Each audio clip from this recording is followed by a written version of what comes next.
नमस्कार। चंद्रकांत भट्ट अमेरिका से। बढ़िया पवन है, अच्छा वातावरण है। आजकल भारत में युद्ध जो है और दुनिया में जैसे रशिया, यूक्रेन, पैलेस्टाइन, इजराइल, इसी तरह पूरी दुनिया के कितने भागों में आज युद्ध जौहर चल रहा है।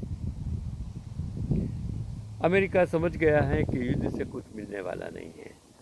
देश की, दुनिया की इकोनॉमी पर उसके असर पड़ती है। हमें भी समझना चाहिए। किसी ने मुझे जो एक आर्टिकल्स मैंने पढ़ा, मैंने सोचा कि ये आर्टिकल आपके लिए बहुत ज़रूरी है कि नेता युद्ध में कभी नहीं मरते हैं। व्यवसाय करने वाले लोग, बिजनेसमैन कभी नहीं मरते हैं। व्यवसायी कभी नहीं मरते हैं। जो मरते हैं तो सैनिक युद्ध में मर जाते हैं। वो जो किसान का बेटा होता है वो मर जाता है। और इस तरह जनता सबसे अधिक आर्थिक नुकसान आम आदमी के लिए भी होता है। जो जो भी सफ़रर हुए वो दुनिया में हैं, आम आदमी हैं, सैनिक हैं जो मर जाते हैं। तो भारत आतंकवादियों के खिलाफ और पाकिस्तान के खिलाफ मायने रखता है युद्ध के लिए। तो आतंकवादियों को, बुनाई को पहचान कर आपको मानना चाहिए। लेकिन पाकिस्तान कौन चलाता है? पाकिस्तान के नेता, पाकिस्तान के प्रधानमंत्री और अन्य मंत्री, पाकिस्तान की सेना और पाकिस्तान के व्यवसायी। तो किसको मरना चाहिए? यदि आप आतंकवादियों को मारते हैं तो पाकिस्तान सरकार और सेना एक और आतंकवादी को उत्पन्न करेंगी। सोचिए, पाकिस्तान के लिए आप आतंकवादी हो, उसके राजकीय नेता हो या उसके मिलिट्री वाले हो, तो ये सब उसके पीछे हैं। हम सेना के प्रमुख और मंत्रियों को क्यों नहीं मारते? नेता दुनिया में कहीं भी एक दूसरे को नहीं मारते हैं। जनता और सैनिक मरते हैं और मर चुके हैं। रूस 3 साल से यूक्रेन के बीच युद्ध कर रहा है, लेकिन पुतिन ने ज़ेलेंस्की को कभी नहीं मारा और ज़ेलेंस्की ने पुतिन को कभी नहीं मारा।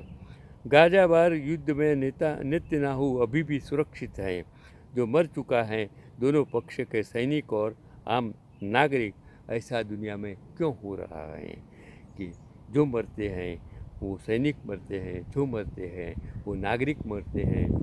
जो दुविधा उत्पन्न होती है लोगों को होती है, महंगाई की असर लोगों को होती है। ऐसा कारण यह है कि नेताओं और सेना के प्रमुखों और व्यापारियों की सुरक्षा काफ़ी, हमारे नेता लोग कमांडो के साथ घूमते हैं, लेकिन प्रजा के लिए कमांडो प्राप्त नहीं है, सुरक्षा प्राप्त नहीं है।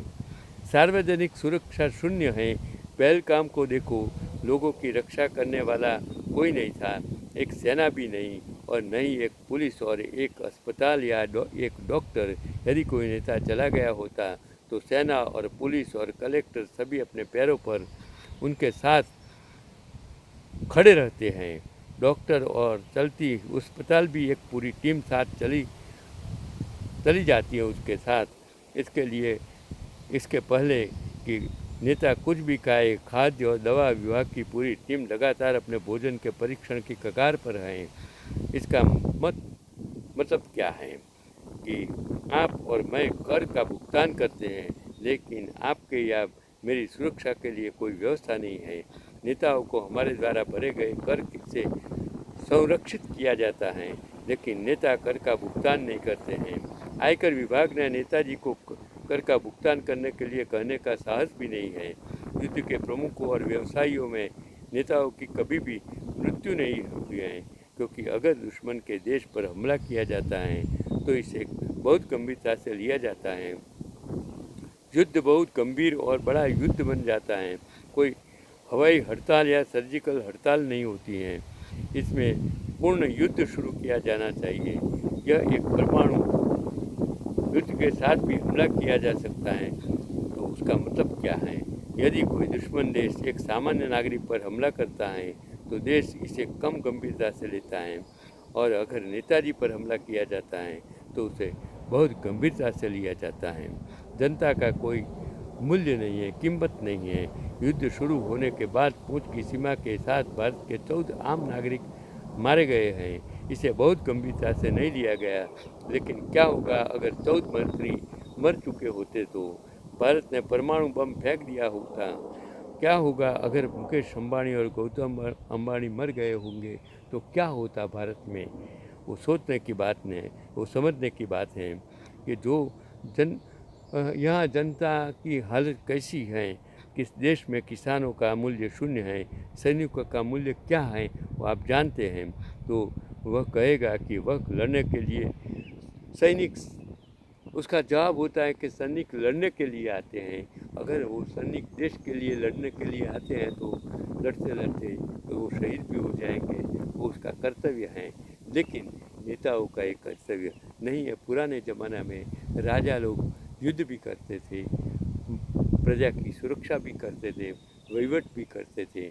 आज के ज़माने में ये संसद में बैठे राजा कुछ नहीं करते हैं। यदि उसका शहीद हो जाता है तो उसकी पत्नी और बच्चे अनाथ हो जाते हैं।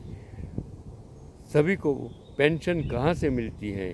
4 साल की आग को जो लोग MP MLA बनते हैं उसको पेंशन मिलती है, लेकिन जो सैनिक हैं उसको पेंशन भी नहीं मिलती है। तो हमारे सोचने की ज़रूरत है कि आज के ज़माना में जो हो रहा है, जो लोग कर रहे हैं, तो देश में कौन लोग मर रहे हैं, कौन सेवा कर रहे हैं, कौन देश प्रेमी हैं, किसके दिल में देश दाज है, वो हमको समझने की ज़रूरत है।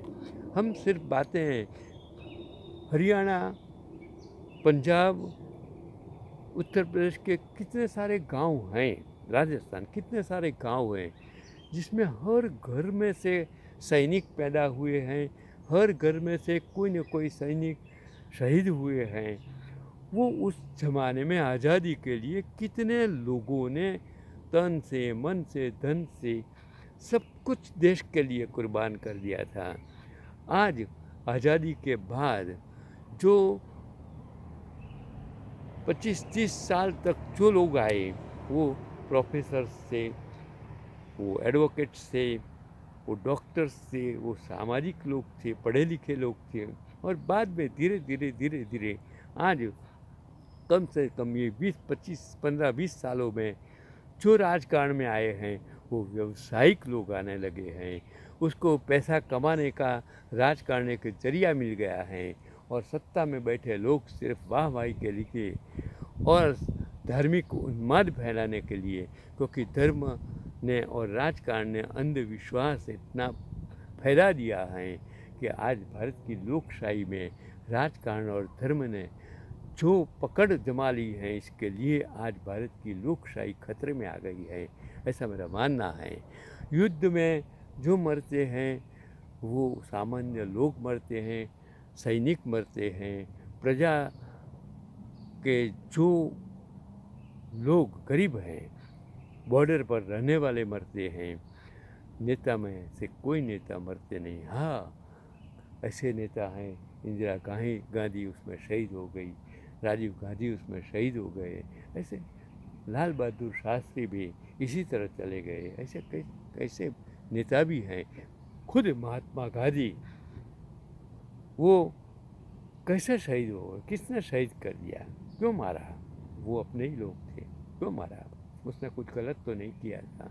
देश की आज़ादी के लिए उसने बहुत कुछ किया था, फिर भी उसको क्यों मारा? उसका जवाब आपको समझना होगा, उसका जवाब आप पर है। क्योंकि 140 की करोड़ प्रजा अगर आप मंदिर मस्जिद करती रहेगी तो भारत की प्रगति कैसे हो सकेगी? हम आतंकवाद, हमें में जो लोग हैं वो इंसान ही हैं, वो आतंकवादी क्यों बनते हैं, कौन बनाते हैं, क्यों ऐसा करते हैं? उसका जवाब आप पर पास होना चाहिए। ऐसा आज का मेरा पैगाम है।